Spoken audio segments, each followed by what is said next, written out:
Do you want to try calling in? No, I'm phone? not. I'm oh, want to talk with you. You're okay. What do I want to do about this? Sorry, everybody. Let me see if let me see if I can make it better. And I apologize. I have not had the problem earlier. But yeah. let me see if this makes it better. I'll go to where there's better reception. So, okay. Does this work? Great. Is this better? Not yet. I apologize if it's not working well. No worries.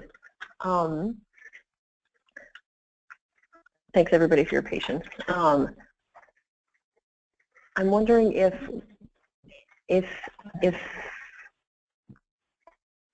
folks are logged. Well, if folks are logged in and I'm wondering if it's an internet. If there's just too many people trying to get the voice over the internet, or if we call into.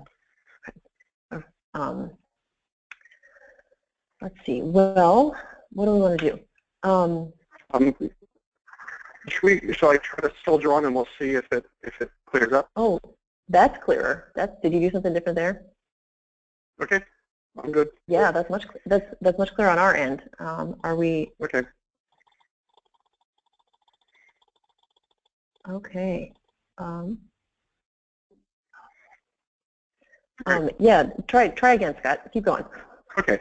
Sorry about that. We'll keep going and roll on. So as I was saying, our work on whole farm revenue is based on our work with individual farmers, especially folks who have moved into higher value direct markets or sustainable markets or other pieces like that. And so we've been working on we've been working on this issue for about 12 or 15 years and are pleased with the whole farm as it stands now. But would just literally note this is still a pilot, so it's important if you're having any kind of problems with it or if you have experience with it to let us know so that we can continue to revise it and make it work better. So I'm going to give some overview to start with, and then Clif is going to bring in the nitty-gritty details. So actually go ahead. So why is this important? And the first thing is that we've gotten a very clear message from Congress that crop insurance is now the main mode of addressing production losses in any kind of disaster. They used to do ad hoc programs to pay for production losses, but that really is just not happening anymore. So on production losses, if you're not in crop insurance or one or two other programs, you're really not going to have much when it comes time of a disaster of some kind.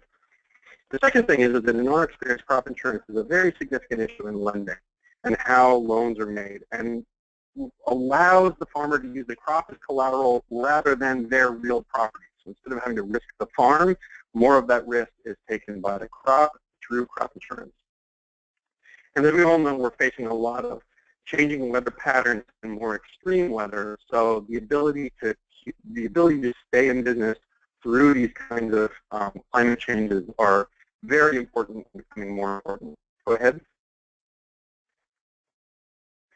So especially crop producers over time have been really underserved by crop insurance because there's not been many policies sold. Crop insurance sold is based on record of yield and price over time.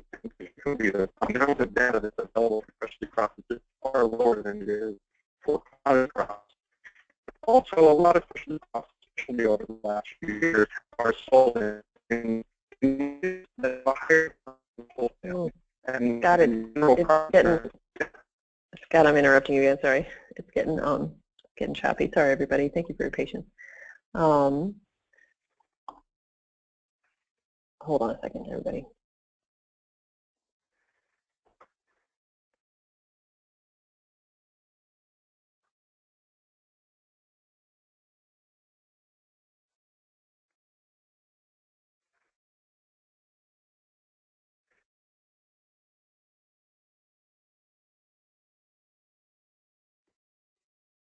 And do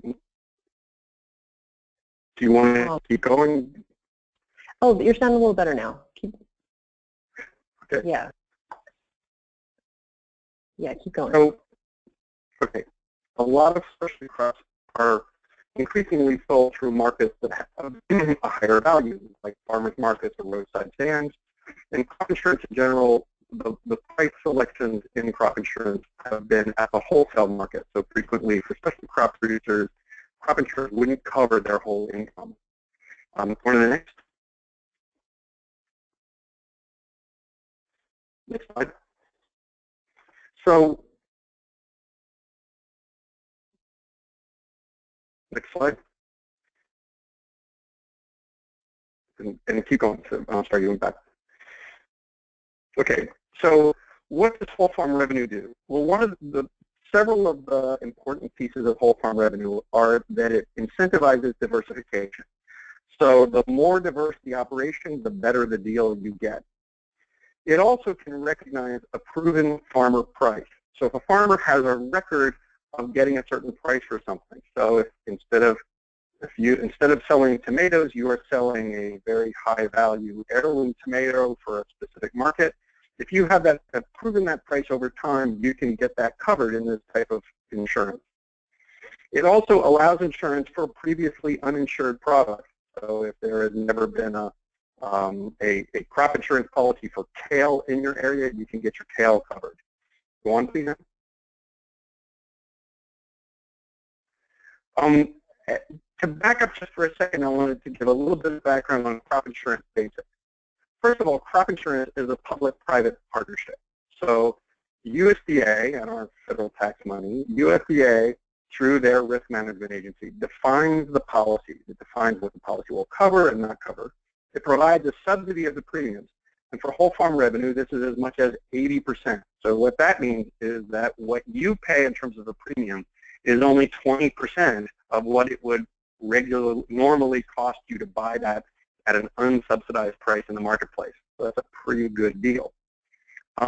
It also pays companies directly for administrative costs, and that also, those would usually be in the premium, so that also reduces the cost. And if there are really catastrophic losses, USDA takes a share of some of those losses above a certain amount. Next. So the private insurance companies actually sell the insurance to the farmer. So they are the interface between the farmer and the insurance. Insurance companies must provide all of the policies that are available in that geographic area. And different states and counties have different policies that are available. But insurance companies have to provide all of them. And they have to follow the guidelines in those policies. They can't, decide to do it a little bit different way or something like that. Go on. So in any insurance, you basically have 5 definitions in the policy. What is the thing that is being insured? How is the value of that thing determined before the loss? What is an eligible loss? Then how will that value of the thing be determined after the loss? And then what percentage of that difference will be paid? And that what is paid is what's called the indemnity. And that's true of car insurance or homeowners insurance or anything. Next. So in general, multi-peril crop insurance, and multi-peril is what you usually see on lots of different crops.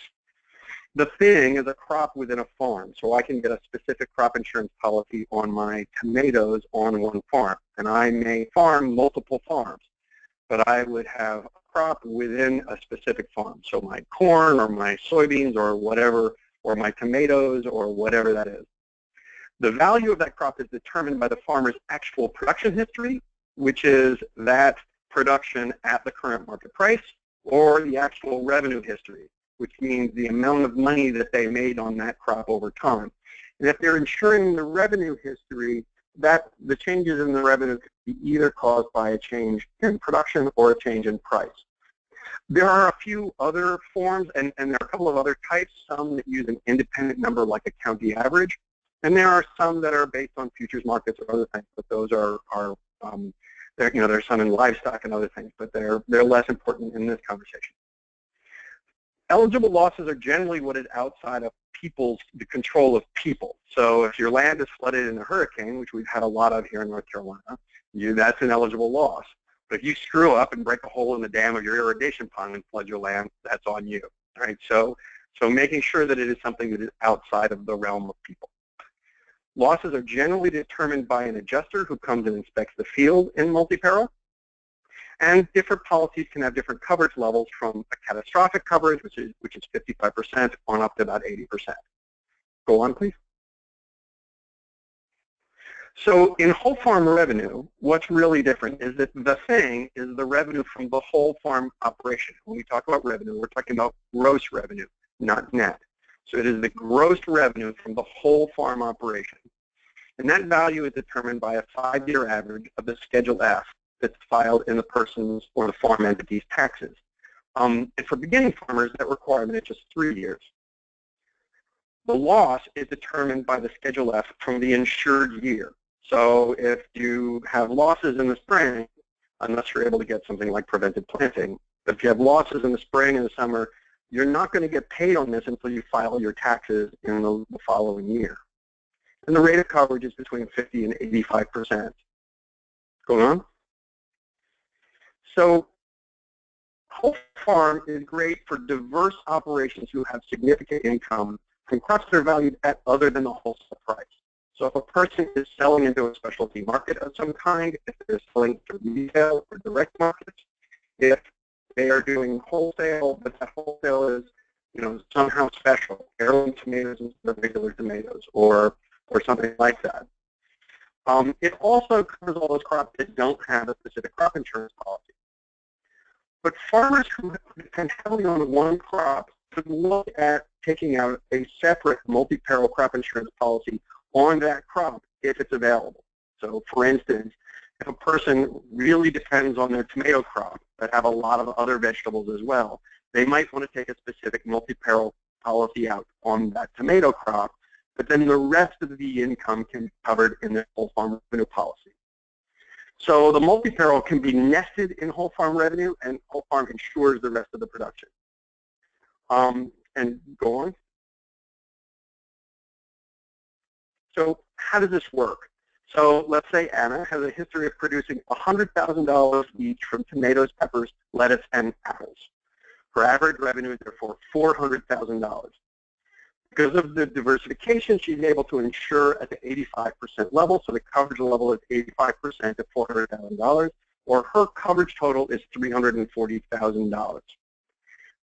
Go on. So if Anna loses half of her apples and half of her lettuce, her income is $30,000, and her indemnity, or what she gets paid, is $340,000 minus $300,000, or a $40,000 payment. Go on.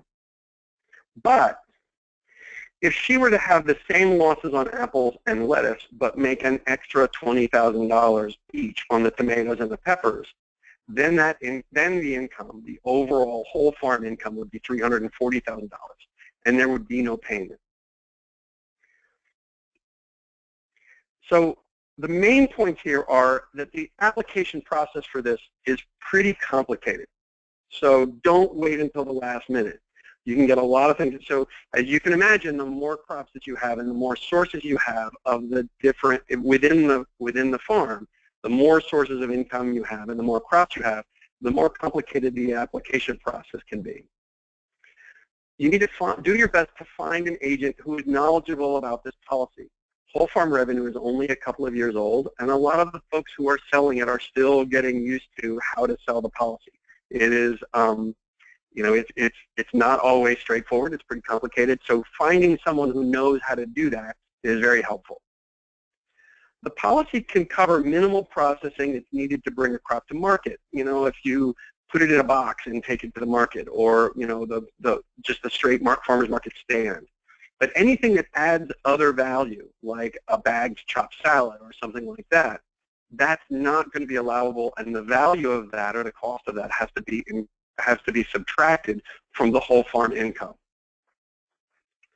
There is in whole farm revenue what's called a growth factor, which is if you have a 5-year average, if you are showing a pattern of growth over time, your coverage can be increased over your 5-year average.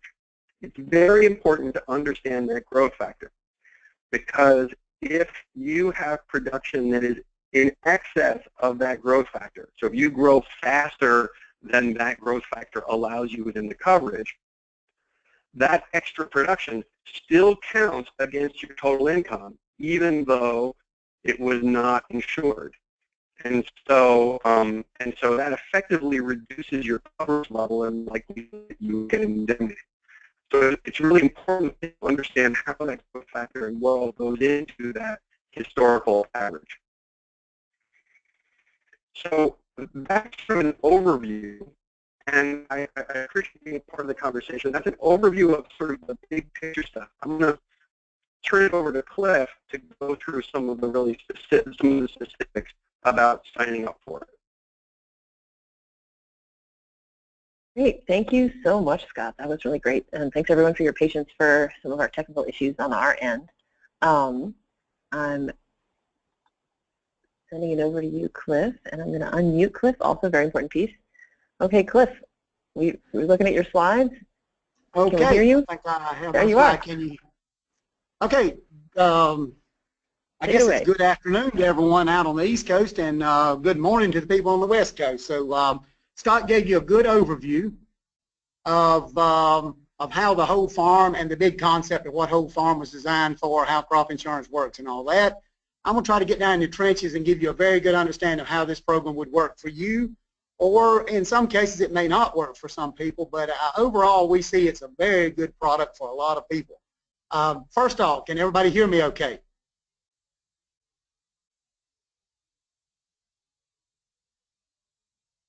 Everybody must be muted. I don't hear anybody else. Okay, give you a little bit of my background. I grew up on a small diversified family farm in coastal North Carolina where we grew everything from tomatoes, tobacco, corn, wheat, soybeans. We grew our own chickens, hogs, cattle. Agriculture's been my life, my whole life. I went to NC State University, graduated in agriculture, went on and took a lot of other programs dealing with agriculture leading up to an advanced study in agriculture through Kansas State and several other universities. I did almost every job you could do with crop insurance, from loss adjuster to I was assistant director of our compliance division. I was regional underwriting director at one time, and then I retired as assistant deputy administrator for a risk management agency. What does whole farm cover? Best way I know to say it is it covers almost everything you can produce on a farm, including animals, animal products, even commodities purchased for resale, up to 50% of your total revenue of your crop. So that is really important to some of our people, because they do purchase, like you got a roadside stand. You may have $100,000 coming in, but sometime of the year you need to buy pumpkins, watermelons, tomatoes to sell, so you bring in $20,000. That's okay, less than 50%. The only thing that's not covered is like sport, animal, show, pets, those type things, and forestry products. I'm going to flip back. I'd flip forward, but replant cost is really, really an important part of this program. I know of 2 or 3 cases this past year where producers had planted, one of them was tomatoes, and they had extremely hard wind that broke off about 50% of their tomatoes. And so the replant, there is replant cost included in this program.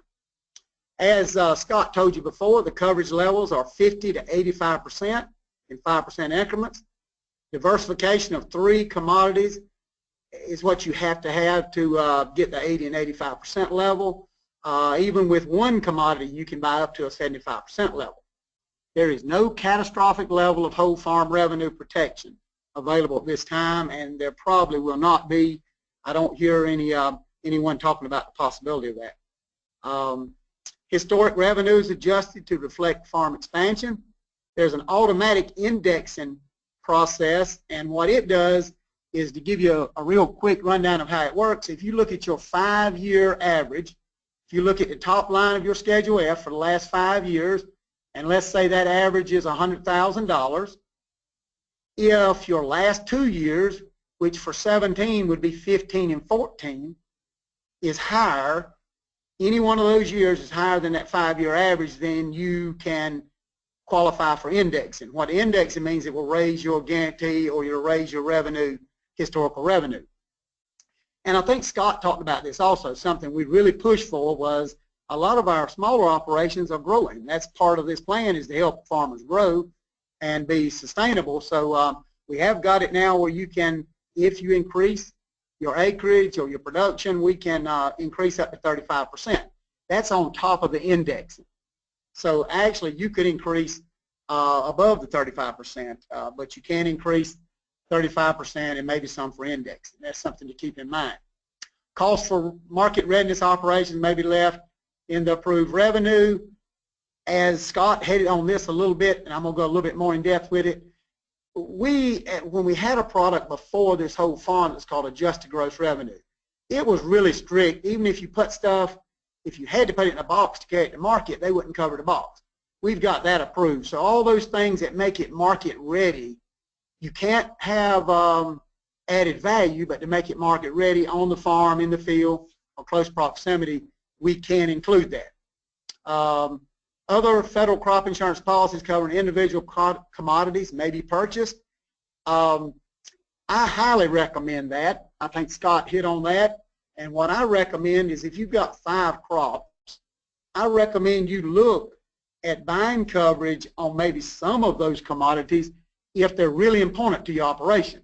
In my part of the country, tobacco, peanuts are really important to our farming operations. They're sort of the bedrock of a lot of our coastal crops. So what a lot of farmers will do, will buy coverage on their tobacco and then buy a whole farm which covers their tomatoes, watermelons, cantaloupes, pumpkins maybe, or strawberries. And it's all an umbrella over it, and then they have individual coverage on just those, on that tobacco. Now, any indemnities you receive from these other policies count as revenue earned. So if you have a loss on your tobacco crop and you get $10,000, that counts in your revenue for your whole farm revenue to count. All farm revenue is assured together in one policy. So this makes it a lot less complicated than if you had 10 crops and you had to take individual coverage on all 10, you would have 10 sets of paperwork to do. Here you only have one set. Now, as farmers or as purchasers, producers, and policyholders of this policy, do not panic about the paperwork. For you, the paperwork is probably as simple, if not simpler, than your MPCI coverage or NAP coverage, or I apologize for saying NAP, it's Non-Insured Disaster Assistance Program, which is offered through FSA. All products that are offered by USDA require some type of record keeping. But with this, most of the work is accomplished by your agent. If you get a good agent, they will take care of a majority of the work for you. So the main thing you need to do is have your Schedule S, and you need to keep good records of your prices you sell your commodities for and the production. That's what you need. That's basically all you need to buy this product. Premium subsidy is available and depends on farm diversification. This product really works good for somebody with 2 or more crops, because the subsidy is, in my opinion, unbelievable. The subsidy is 80%. What that means to you is for every $1,000 of premium, you only pay $800. USDA, you only pay $200. Excuse me. You only pay $200, and USDA pays the other $800. This is great. Now, if you only have one commodity, you can still buy the product. It's still subsidized at a lower level. It's subsidized somewhere in the 55% level, which either way, it's still a good deal. If you'll look at this subsidy chart, this is one of the most important things I'm going to put up here today. If you will notice, at the 75% level, which you can buy if you've got one crop or if you've got more than one crop, you can only buy the 80 and 85% level if you have 3 commodities or more. So you've got to have more than a couple of commodities to buy the 80 and 85%. But anybody can qualify for the 75. Let's look at that a minute. If you've got one crop, whatever it is, apples, peaches, watermelons, you get subsidized 55%. You only pay 45% of premium. If you have 2 or more and you take 75, you get 80% subsidy. Okay, now who can buy this product? Everybody. I do meetings all over the country, and I challenge people to tell me a crop that we cannot cover. They come up with mushrooms. They come up with all these different crops. We cover everything from aquaculture. We cover all your mushrooms. I just don't know of a crop we do not cover. There may be some, but in production agriculture, there's very few. And it's the very first crop insurance products available in every county nationwide. So yes, you can buy it. Now, the only producers that would be excluded is someone that's over $17 million of revenue, because we can't insure, the law says we can't insure over 8.5 million. So if you take a 50% level, look at the chart on the left, then if you take a 50% level, then that will be 8.5 million. So anyone over 17 million could not qualify. And a ranch with farm animals and animal products can have over $1 million revenue coming from that. Or if you have a greenhouse or a nursery, you can't have over $1 million revenue from that product, from those products. What's this product designed for? And what's it well suited for? It's suited for anybody, really. But it's really designed and suited for high diverse farms, farms with specialty commodities. As Scott said, people that could not historically take crop insurance programs. And farms selling to direct markets. This is really good for people that are selling to direct markets, getting more than the normal commodity prices. Organic farmers, great. As long as you got records, if you got a contract or you got records proving you're selling that commodity, that organic product for double what traditional crops are, that's what these products are designed for. Available to all farms or ranches that qualify. There are some limits to qualifications, as we talked about. Okay, whole farm revenue, insured revenue, is the lower of the current year's expected revenue. Now, how we determine that is we look at what you plan to plant for next year. So we look at, for 2017, you're going to plant 1 acre of watermelons, 5 acres of wheat, 10 acres of cantaloupes, and we come up with a price for those. And if we got your records, we use your prices, and we use your production history, and we come up with the value of your crop next year is $100,000. Then we take the historic revenue, adjusted for gross, at your selected level, and then we see which one is the lower. But let's say your 5-year average on your Schedule F, 3 to 5 years. We can use 3 years now under the new rules. So your 3 to 5 year average of your Schedule F is $100,000, and next year you're planting enough crops to bring in $104,000. Your guarantee would be based on the $100,000. Now, if your historic average is $100,000 and you're planting enough crops to bring in only $90,000, your guarantee would be based off the $90,000, because we're not going to insure anything you cannot expect at the beginning of the year. Does diversification on the farm matter? Yes, it does. I can make this pretty simple for you. One crop is the most expensive you're going to buy this product, all the way up to 7 commodities. If you qualify for 7 different commodities, your premium rate's going to be the lowest. Above 7, you don't get any more reductions. But if you got 2, your premium rate's lower than 1. If you got 3, it's lower. 4, it's lower. 5, 6, 7. Now, the reason for that is real simple. We all know diversity. If you have watermelons, cantaloupe, tomatoes, soybeans, and cotton, you could lose your watermelons, have a bumper crop on your soybeans, and not have an overall farm loss. So diversity makes a lot of sense. Each commodity must provide a calculated percentage of the expected revenue. You need to sit down with the agent and look at that. That's a little too complex just to do as an overview of the product. But there is a formula that tells you you can't just plant 1 hill of tomatoes and say, I got a tomato crop. There is a set percentage of your revenue has to come from each commodity. But what you can do is you can put a lot of your small commodities, like if you had tomatoes, peppers, and cantaloupes, you can put all 3 of those together, group them to come up, make that one commodity. Now, eligibility for whole farm. Potato farms must have 2 commodities. That is not USDA picking on potato farmers. The National Potato Council years ago did not want any type of revenue on potatoes, so the law states to have potatoes covered, you must have at least 2 commodities.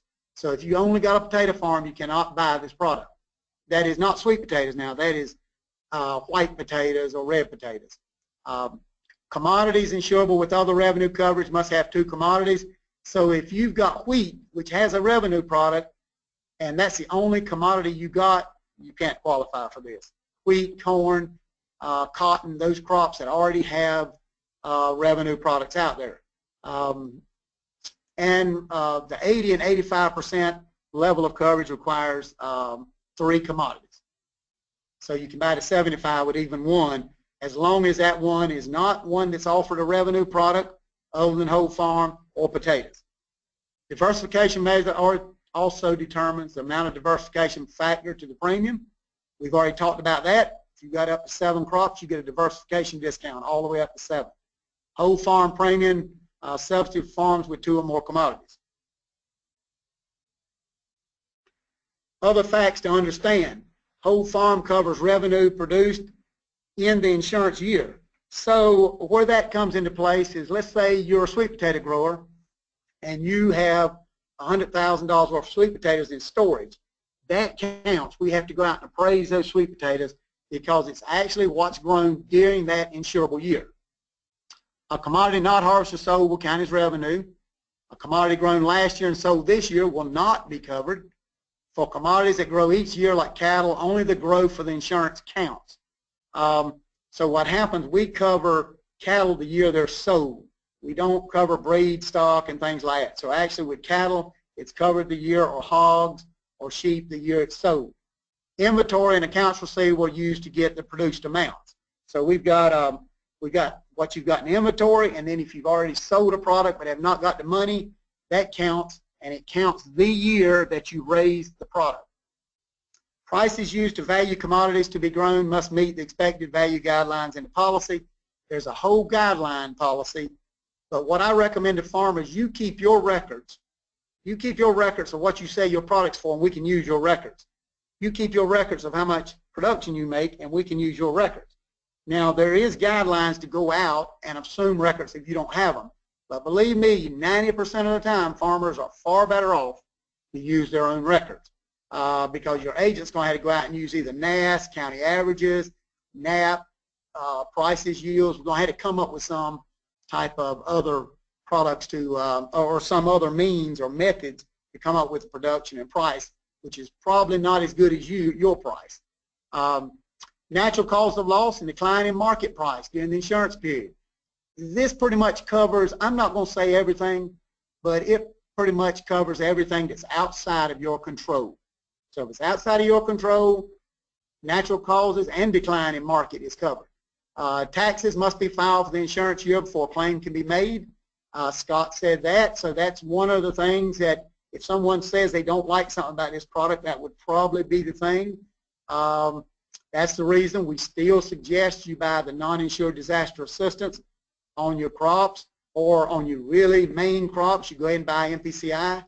That will bridge you over and give you some operating money until you file your taxes, and then you get this claim. When revenue to count for the insurance year is lower than insurance revenue, a loss payment will be made. That's pretty simple. That's the way it works. We've talked about this. It takes 5 years of records from 2011 to 15. But there's exceptions for beginning farmers and ranchers, qualifying persons not required to file U.S. taxes and things like that. So if you've been farming 15, 14, and 13, you can still qualify. You've got to have those 3 years. That's a brand new thing that we put in last year, beginning farmers. So, so the best thing I can tell you about that is go talk with an agent. Don't say, I don't qualify. Go ahead and talk with an agent, find out whether you qualify or not.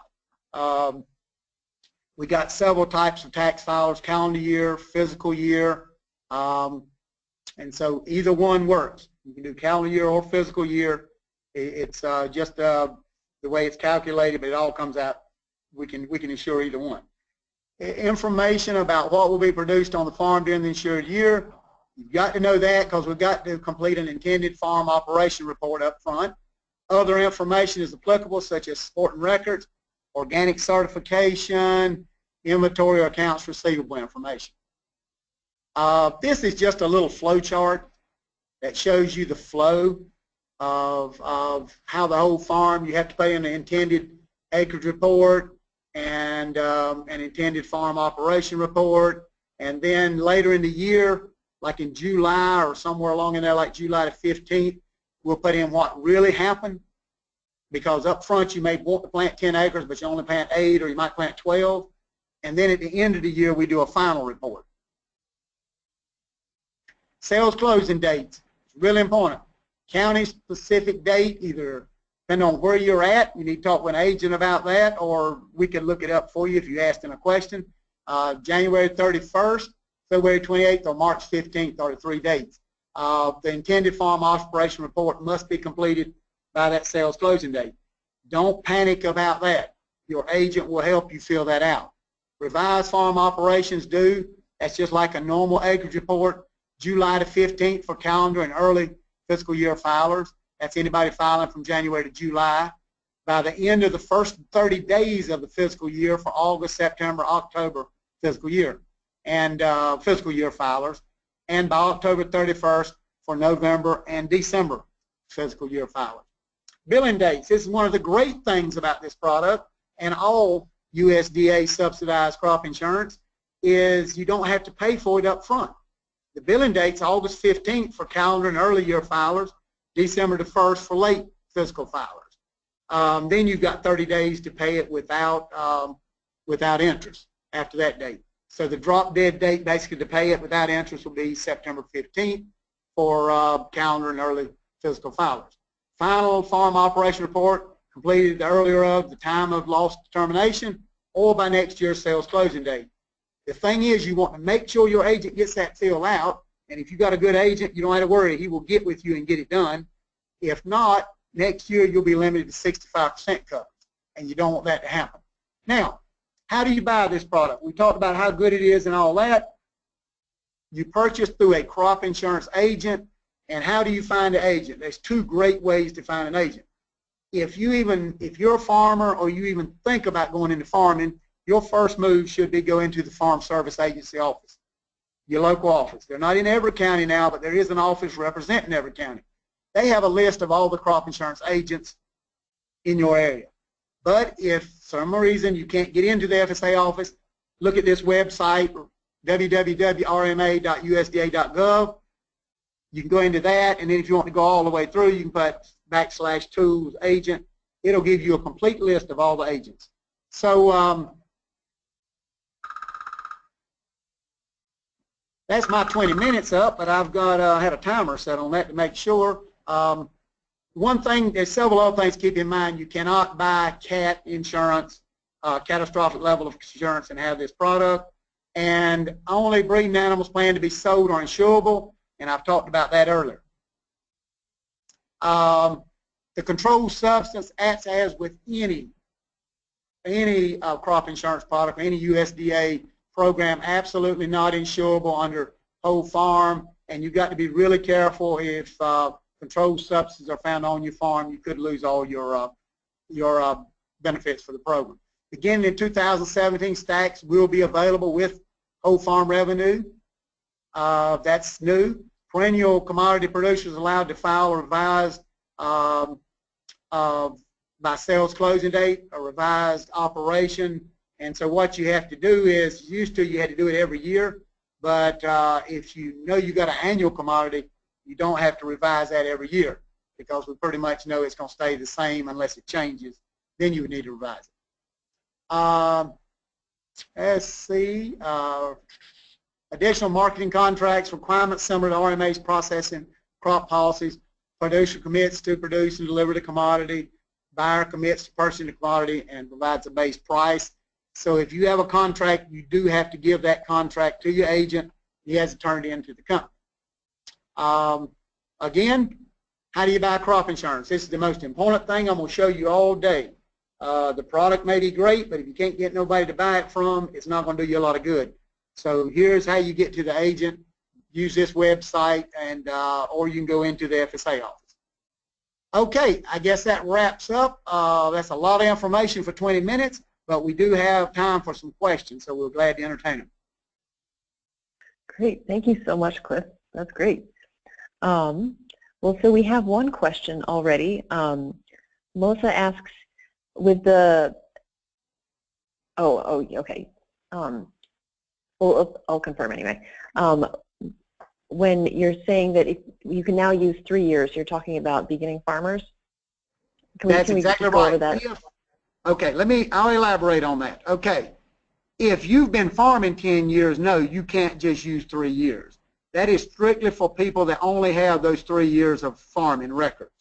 So if you've only been farming 13, 14, and 15, yes, you can qualify for 17. Prior to last year, you could not do that. That was a change in the our rules as of last year, which is great. Awesome. Yeah. So yeah. Thanks, everybody. I want to make sure that you all know that you can put your questions into the question box. And since we don't have any questions queued up yet, I'm going to pitch one to you. I wanted to know, so if somebody is thinking about purchasing a whole farm revenue policy for their farm, what are the categories of paperwork that they need to be, gathering to go in and see their insurance agent? Sounds like it's the Schedule F, and what else? Okay, I'll give it to you. It's really simple for the farmers if they keep good records. What you need is 3 to 5 years of Schedule F. So if you've been farming 5 or more years, you need 15, 14, 13, 12, 11. If you do your own taxes, you probably have those right in a shoebox, or you got it in a filing cabinet at your house. If not, you can call your accountant, and he can probably email that to an agent. You probably don't even ever have to touch it. You can. I've seen that. I do a lot of consulting work for agents, and a lot of them just tell their accountant, email that to my agent. He does that. You never had to touch it. Then what you really would need is your production records for the last 3, 4, 5 years, and your price. Now that is not mandatory. It is better you have that, but it's still not mandatory. The 3 to 5 year Schedule F is mandatory. The records of price and production, your agent can work with you to come up with other means, like we can use NAP prices in production. If it's an insurable crop, we can use the TU in the county and the risk management's price election. We can use NAS prices. But as I keep saying, a lot of our farmers that take whole farm sell their products for a lot more than the mainstream people do. So you're looking, if you want that extra price to go into your calculation, into your intended report, you want to maintain records. But it's mandatory. 3 to 5 year Schedule F, records of production and records of price are not mandatory, but they're recommended. Anna? Thank you.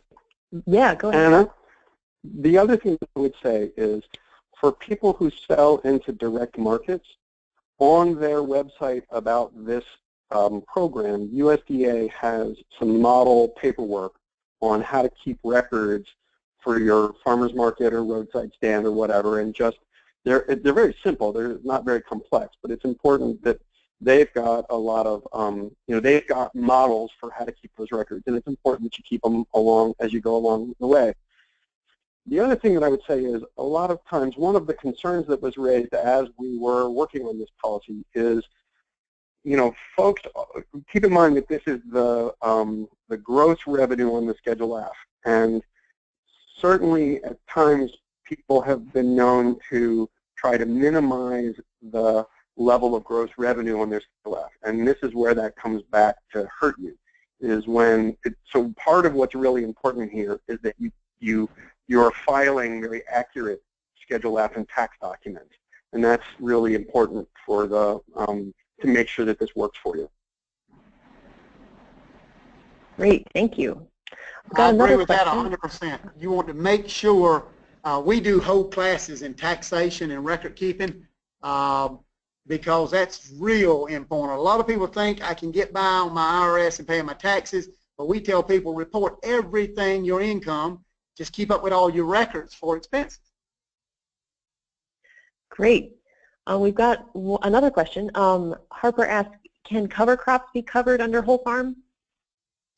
Well, cover crops is not, you're not bringing any revenue, so it's not a matter of can they be covered. They're not bringing in revenue, so no, it wouldn't be, that's really not justifiable to cover them. It's just, you know, if that, it's not bringing any revenue to your Schedule F, so it wouldn't be, I don't know how to say it, it's not really that you can't cover it, it's just it's not adding revenue. Gotcha, thank you. I've got a couple, well, before I get into logistics questions, another question is how early would you recommend, you know, you've both worked with specialty crop producers a fair amount, and how early would you recommend that specialty crop producers get in touch with a crop insurance agent to get started? Today. Awesome. And I'll tell you why. I'll tell you why. What happens is the sales close, and I don't know where you're at. Most of the sales close February 28th and March 15th. Okay, so what's happening is that gives an agent, most people don't even think about crop insurance, and I've been in this business 40 plus years. Most people don't even think about crop insurance till after first of the year. Now, you've got an agent out there, if he's a good agent, he's busy. So you're talking about he's got all his existing customers, he's got the service, because he's dedicated to them, I hope he is, him or her. So if you pick up a new customer, we got to fit them in somewhere. And like I said, most of our agents that are really good agents are really busy. So what happens is he's got to fit a time in to see you, and that's usually 2 months. So if you call him today, you can go ahead and get your Schedule F to him, her. They can give you a quote right now, and then you can start, gives you a little time. You don't have to rush up there February the 15th and say, can you give me a quote? He gives you a quote, it costs $1,000, and you got to go back and talk with your wife or husband, talk with your banker, and all that. You know, what you can do today, you ain't got to sign up. I ain't saying sign the papers today. I'm saying contact an agent today and give them your scenario. Tell them your 5 years. You ain't even got to give them your Schedule F right this minute. Give them the 5 years off the top of your Schedule F. They can pop that into the estimator. Then tell them what you intend to plant next year. They'll put that in. They can come back and give you a real close estimate of what your guarantee would be and a real close estimate of how much it's going to cost you. Then you've got a little time. Now, this is November 17th. So now you've got 2 or 3 weeks over Thanksgiving to talk about it, and then you've got another week or two. Then you can call him back and say, okay, I've got my paperwork together. I want to buy it. Or you can look at it and say, we've decided against it. Awesome. That's really helpful. We got another, I think we have time for one more question. And this is from Nathan. What if I already had cat coverage on winter wheat, and can I not take whole farm at all if that's the case? No, you cannot. That is something that I do not like. I have voiced my opinion on that. But if you've got it, because winter wheat, now wait a minute. Are we talking about he bought coverage, cat coverage in September, the sales closing date for wheat? He bought it, and so it was a 2017 crop. Is that the question? Nathan, I'm going to oh, okay. It sounds like you got it right. Yeah. No, you're not eligible this year if you bought 2017 wheat, which if it was wheat crop that was planted this fall, that would be 2017. So no, it's not. You're not eligible at this point. Okay. And what's significant about that is that if you do nest another crop insurance policy within this policy, it has to be at the buy-up level. It can't be at the catastrophic level, because if you're taking that higher level of income coverage, then you're basically double covering a piece of that income. It's a funky thing, but if you're taking some other form of crop insurance to nest within whole farm revenue, that coverage has to be bought up as well. It can't just be at that level or in whatever that policy is. That's exactly right. And let me, if we've got just a minute, let me explain a little bit of how that works since we brought that up. All right, let's say you've got $100,000 is your guarantee. So that means you got $120,000. You take a 75% level, and just for simple terms, you've got $100,000 guarantee under whole farm. Okay, you go out and buy $10,000 liability coverage on soybeans. Okay, so you got $100,000 coverage. Anybody that's on here wants to write this down and follow through with me. That is your whole farm revenue protection, $100,000. So you buy $10,000 of buy-up coverage through MPCI. You only pay premium at that point on $90,000 for the whole farm. We don't charge you double premium. So you can buy that individual coverage on the soybeans if you want to.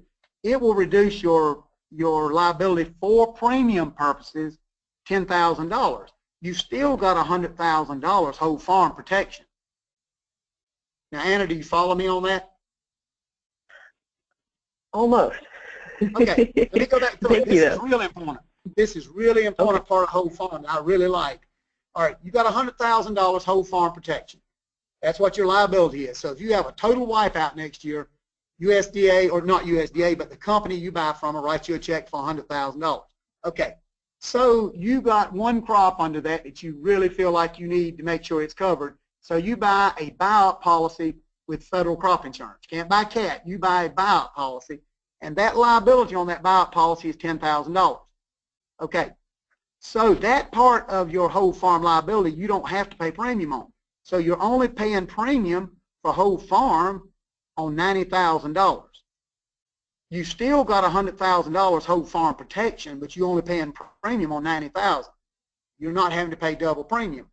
Now, if you have a loss on those soybeans and you get a $2,000 indemnity on those soybeans, that counts in your whole farm revenue to count for that year. So that's really important. That's something that producers need to sit down and talk with their agent about, because there may be some cases when you could take that individual coverage and actually it don't cost you any more. You can have your umbrella, have your individual coverage, and you got the best of both worlds. Great. Thank you so much, Cliff. I think we're going to have to log off because we've got a webinar for insurance agents coming up in a couple minutes. But thank you so much, everybody, for attending, and we'll be sending a follow-up email with some resources and various other things that might be useful to you to learn more about this policy. But thank you so much for joining, and thank you so much, Scott and Cliff, for sharing your vast knowledge of crop insurance and whole farm with us. We really appreciate it. Okay, signing off. Take care, everybody.